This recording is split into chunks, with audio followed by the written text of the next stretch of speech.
الحمد لله نحمده ونستعينه ونستغفره ونؤمن به ونتوكل عليه ونعوذ بالله من شرور أنفسنا ومن سيئات أعمالنا من يهده الله فلا مضل له ومن يضلل فلا هادي له ونشهد أن لا إله إلا الله وحده لا شريك له ونشهد أن لا إله إلا الله وحده لا شريك له ونشهد أن سيدنا ومولانا محمدا عبده ورسوله أما بعد فأعوذ بالله من الشيطان الرجيم بسم الله الرحمن الرحيم فيهما فاكهة ونخل ورمان وقال النبي صلى الله عليه وسلم فقيه واحد أشد على الشيطان من 1000 عابد اللهم صل على محمد وعلى آل محمد كما صليت على إبراهيم وعلى آل إبراهيم إنك حميد مجيد اللهم بارك على محمد وعلى آل محمد كما باركت على إبراهيم وعلى آل إبراهيم إنك حميد مجيد جا زندگی مدینہ سے جونکے ہوا کے لا جا زندگی مدینہ سے جونکے ہوا کے لا شاہد کے حضور خفا ہے منا کے لا جا زندگی مدینہ سے جونکے ہوا کے لا شاہد کے حضور خفا ہے منا کے لا کچھ ہم بھی اپنا چہرہ باطن سوار لیں ابو بکر سے آئین عشق و وفا کے لا دنیا مسلمہ پہ بہت ہی تنگ ہو گئی فاروق اعظم کے دور کے وہ نقشے اٹھا کے لا جن سے گناہ نے ہمیں محروم کر دیا عثمان کے وہ زاویے شرم و حیا کے لا مغرب کی گلیوں میں مارا مارا نہ پھر اے گدائے علم دروازہ علم سے خیرات جا کے لا نام محمد سے دلوں کو سرور ملتا ہے نام محمد سے دلوں کو سرور ملتا ہے نگاہ فکر کو تازہ شعور ملتا ہے نصیب کیسا بھی ہو واسطہ احمد کا دے کے نصیب کیسا بھی ہو وسیلہ محمد کا دے کے خدا سے جو بھی مانگے ضرور ملتا ہے معزز علماء کرام میرے نہایت واجب الاحترام بزرگوں اور مسلک اہل سنت والجماعت سے تعلق رکھنے والے وجود نوجوان دوستوں اور بھائیوں ہمارا جامعہ مدنیہ تحصیل دسکا ضلع سیالکوٹ کا 2 روزہ سالانہ اجتماع شروع ہے ہمارے پہلے اجتماع کی آج آخری نشست ہے شیخ العرب والعجم حضرت مولانا حسین احمد مدنی رحمہ اللہ تعالی حضرت کے شاگرد رشید مولانا فیروز خان رحمہ اللہ تعالی اللہ ان کی قبر پہ کروڑوں رحمتیں نازل فرمائے جب حضرت زندہ اس دنیا میں تھے حضرت نے دست شفقت ہمارے سر پہ ہر وقت رکھا ہے اور مجھے اس بات کی واقعتاً بہت زیادہ خوشی محسوس ہوتی ہے حضرت کے جانے کے بعد حضرت کی اولاد نے اور خصوصاً حضرت کے جانشین مولانا ایوب خان صاحب اللہ ان کی عمر میں برکت عطا فرمائے مسلکی معاملات میں حضرت کی خدمات کے تسلسل کو برقرار رکھا ہے اللہ رب العزت ان کو اس تسلسل کو برقرار رکھنے کی توفیق عطا فرمائے میں آپ حضرات سے ہی گزارش کروں گا چونکہ میں نے آج گفتگو آپ حضرات کی خدمت میں جی چاہتا ہے علماء دیوبند کے کردار کے عنوان پہ کروں یہ ہمارے علماء دیوبند کا بہت بڑا مذہبی علمی ادارہ ہے جس کو دنیا بخوبی جانتی ہے قائد جمعیت مولانا سمیع الحق صاحب دامت برکاتہم کی باضابطہ اس ادارے کو سرپرستی حاصل ہے مولانا سمیع الحق صاحب دامت برکاتہم کتنے بڑے انسان ہیں اس پر مجھے گفتگو کرنے کی ضرورت نہیں بندہ اپنے کردار سے اپنے وجود اور قد کو منوا لیا کرتا ہے ہمیں اپنی ذات کا پتہ ہے میں جامع حقانیہ کھوڑا خٹک گیا، وہاں پہ بیان کیا۔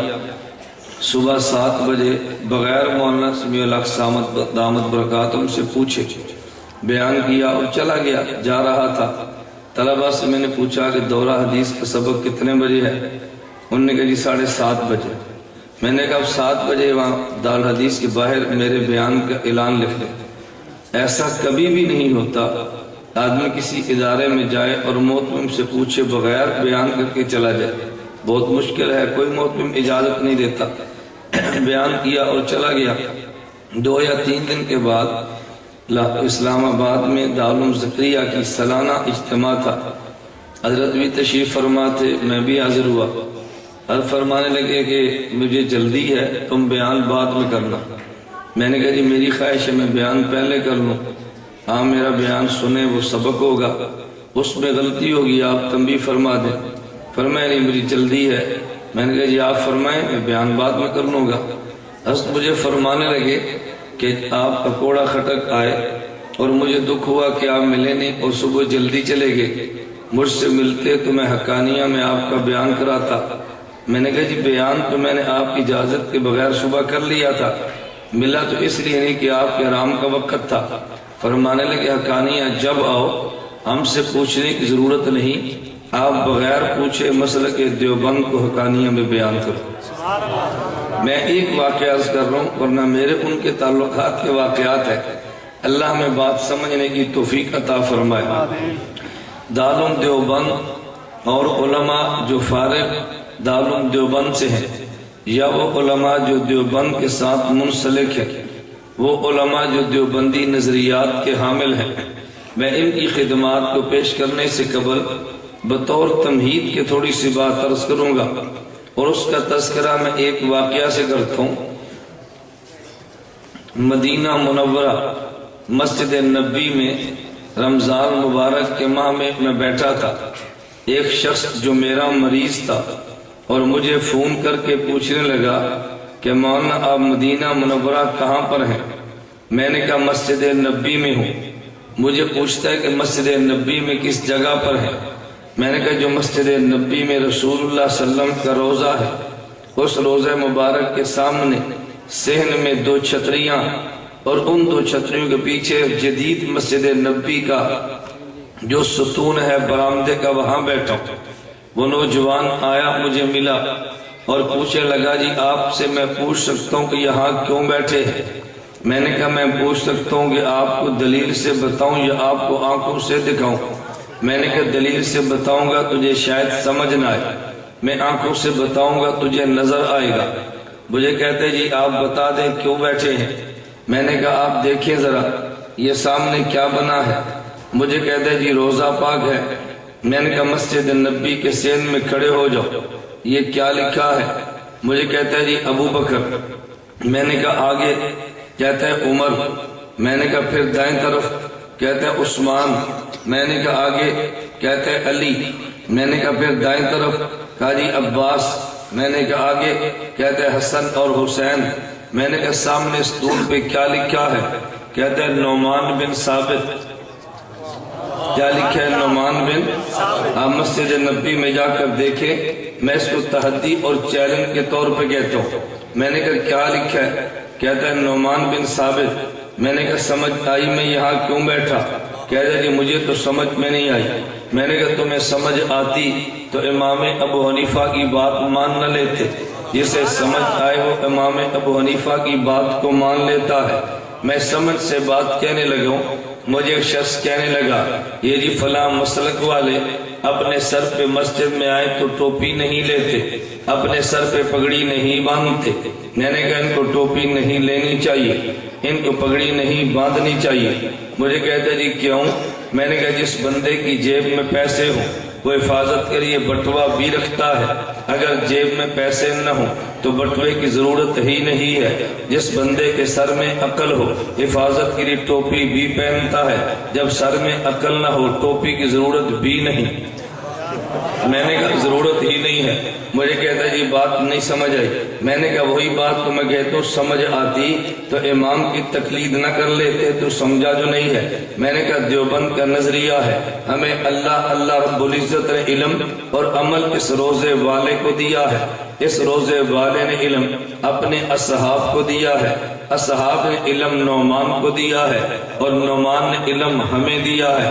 میں یہاں بیٹھا ہوں تاکہ نعمان کا نام بھی سامنے ہو, یہاں بیٹھا ہوں اصحاب کا نام بھی سامنے ہو, یہاں بیٹھا ہوں میرے پیغمبر کا روزہ بھی سامنے ہو. دیوبند کا نظریہ ہے خدا نے علم و عمل نبی کو دیا ہے, اور پیغمبر نے علم و عمل اصحاب کو دیا ہے. اصحاب نے علم و عمل امام ابو حنیفہ نعمان بن ثابت کو دیا ہے. یہ میں تمہید باندھنے لگاؤں تاکہ آپ کو یہ پتا چلے کہ دیوبند نے کیا کیا ہے. علم و عمل خدا نے اپنے نبی کو دیا ہے, اور علم و عمل قرآن کی صورت میں دیا ہے. اگر اللہ اپنے پیغمبر کو قرآن نہ دیتا, خدا کی قسم براہ راست میرے اور تیرے اندر الفاظ قرآن کو اٹھانے کی ہمت ہی نہ تھی. اللہ نے قرآن پہلے دیا, اپنے پیغمبر کو دیا ہے, نبی کو درمیان سے نکال لے, مجھے اور تجھے قرآن مل ہی نہیں سکتا. بندہ پوچھتا ہے اس پہ دلیل کیا ہے؟ میں نے کہا دلیل اس میں قرآن کریم کی آیت ہے, لو انزلنا هذا القرآن على جبل لرأيته خاشعا متصدعا من خشیت اللہ. اللہ قرآن کریم میں اعلان فرماتے ہیں اگر اس قرآن کو میں پہاڑ پہ اتار دیتا پہاڑ ٹکڑوں میں بٹ جاتا, لیکن قرآن اٹھا نہ سکتا. بندے کے ذہن میں الجھن آتی ہے, اے اللہ اگر اس قرآن کو پہاڑ پہ اتارتے, قرآن کو پہاڑ اٹھا نہیں سکتا. ہم نے یہاں مدنیہ ڈسکا کے 9 سال کے بچے کو دیکھا ہے, وہ قرآن اٹھا رہا ہے. اگر قرآن اتنا بھاری ہے پہاڑ نہیں اٹھا سکتا تو 9 سال کے بچے نے کیوں اٹھایا ہے؟ جب اس آیت پہ اعتراض ہے تو اس آیت پر ہونے والے اعتراض کا جواب دارالعلوم دیوبند کے 40 سالہ محتمم قاری محمد طیب رحمت اللہ علیہ نے دیا ہے. قاری محمد طیب فرماتے ہیں آپ نے آسمان پہ دیکھا سورج بھی نکلا ہے, آپ نے آسمان پہ دیکھا کہ چاند بھی نکلا ہے. جب سورج نکلا آپ نے سورج کو دیکھا, آنکھیں جواب دے گی, آنکھیں سورج کی روشنی کو دیکھ نہیں سکتی. آپ سورج کے سامنے بیٹھے, جب سورج آبوتاب کے ساتھ نکلا آپ کا وجود سورج کی گرمی کو برداشت نہیں کر سکتا, لیکن چاند کو دیکھا ہے. چاند کو دیکھنے میں آنکھ کو راحت محسوس ہوتی ہے. چاند کے سامنے آپ قمیص اتار کر بیٹھ جائیں تو بدن کو ٹھنڈک محسوس ہوتی ہے. اس کی وجہ کیا ہے؟ سورج کو منیر کہتے ہیں, چاند کو مستنیر کہتے ہیں. سورج روشنی دیتا ہے اور چاند لیتا ہے. سورج حرارت دیتا ہے اور چاند اس سے لیتا ہے. جب یہ سورج میں تھی تو حرارت بنی ہے, جب چاند سے نکلی تو برودت بنی ہے. جب سورج میں تھی تو ضیاء کہتے ہیں, جب چاند سے نکلی تو نور کہتے ہیں. سورج جلال والا تھا اور چاند جمال والا تھا. توجہ رکھنا, سورج جلال والا تھا اور چاند جمال والا تھا. جب سورج میں ہے تو حرارت کہتے ہیں, حرارت چاند کے جمال سے گزری تو برودت اور ٹھنڈک کہتے ہیں.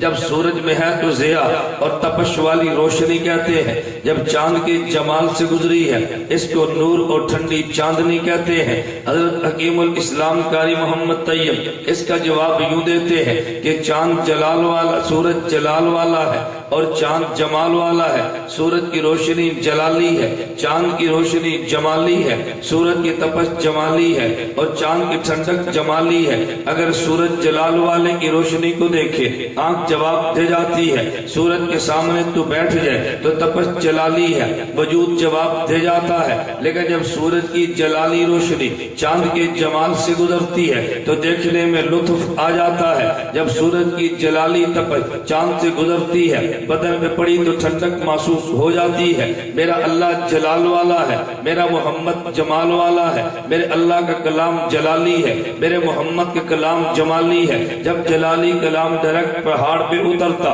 پہاڑ کے ٹکڑے ٹکڑے ہو جاتے. خدا نے جلالی کلام کو پہلے محمد کے جمالی سینے پہ اتارا ہے. اس جمالی سینے کی برکت ہے. جس قرآن کو پہاڑ نہیں اٹھا سکتا اسے دیوبند کا 9 سالہ بچہ اٹھا رہا ہے.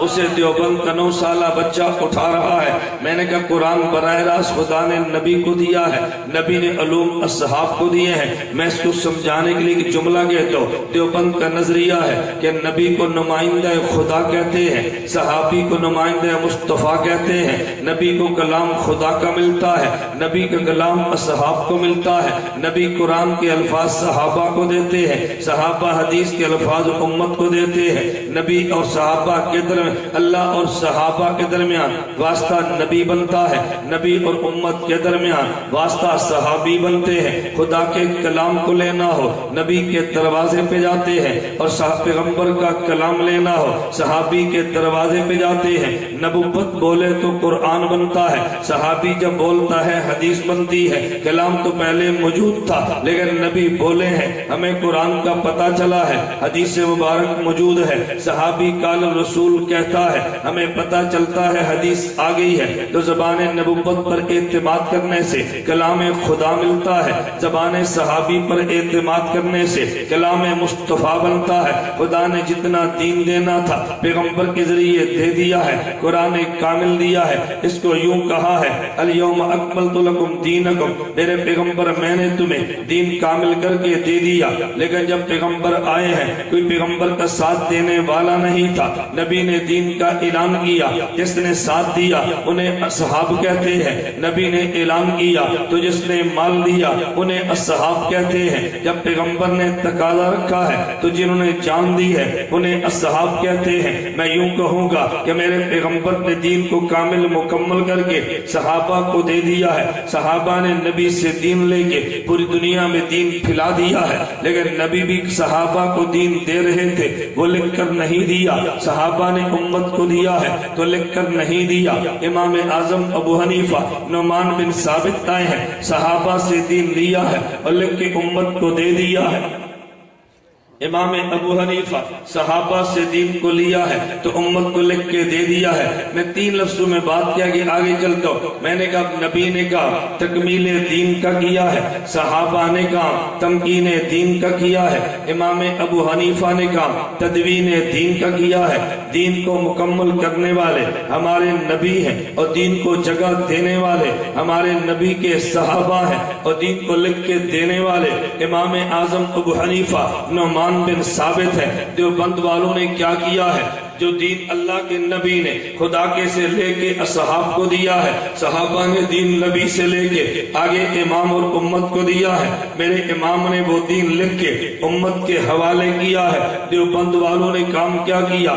نبوت کی ذات پہ حملہ ہے تو دیوبند والوں نے کیا، اس لیے کہ تکمیل دین کا دفاع ہے، اصحاب پیغمبر پہ حملہ ہے، دفاع دیوبند والوں نے کیا، یہ تمکین دین کا دفاع ہے۔ اور جب حملہ امام ابو حنیفہ کی ذات پر ہے، دفاع دیوبند والوں نے کیا، یہ تدفین دین کا دفاع ہے۔ دیوبند والے ذاتیات کا تحفظ بھی کرتے ہیں، کبھی دیکھ دفاع نبوت کا کرتے ہیں، کبھی دیکھ دفاع نبی کا کرتے ہیں، کبھی دیکھ دفاع صحابہ کا کرتے ہیں، اور کبھی دیکھ دفاع امام ابو حنیفہ نعمان بن ثابت کا کرتے ہیں۔ تو پھر میں یوں کہوں گا پیغمبر کا دفاع بھی ایمان سمجھ کے کیا ہے، صحابہ کا دفاع بھی ایمان سمجھ کے کیا ہے، مجتہدین کا دفاع بھی ایمان سمجھ کے کیا۔ دیوبند والوں نے ایک کام تو یہ کیا، ان سب کا دفاع کیا ہے، لیکن جو دین نبی نے صحابہ کو دیا، صحابہ نے امام کو دیا، امام نے لکھ کر دیا، آگے دین پہ حملے شروع ہوئے ہیں۔ تو کہے گا حملے کا مطلب کیا ہے؟ میری بات کو توجہ سے سمجھنا۔ کوئی بندہ دین میں کمی کرتا ہے، کوئی بندہ دین میں اضافے کرتا ہے، جو دین میں کمی کرے اسے ملحد کہتے ہیں، جو دین میں اضافے کرتا ہے اسے مبتدع کہتے ہیں۔ تو کسی نے اضافہ کیا اور کسی نے کمی کی ہے، دیوبند والا اضافہ بھی نہیں کرنے دیتا، دیوبند والا کمی بھی نہیں کرنے دیتا، یہ ملحد کے سامنے بھی کھڑا ہے، یہ مبتدع کے سامنے بھی کھڑا ہے۔ دیوبند والوں نے قلم سے دین کو ثابت کیا ہے، دیوبند والوں نے زبان سے دین کے دفاع کی جنگ لڑی ہے، دیوبند والوں نے اپنی جان دے کے دین کے ثبوت کا دفاع کیا ہے۔ تو جو کمی کر رہا تھا یہ ملحد بنا ہے، اور جو زیادتی کر رہا تھا یہ مبتدع بنا ہے۔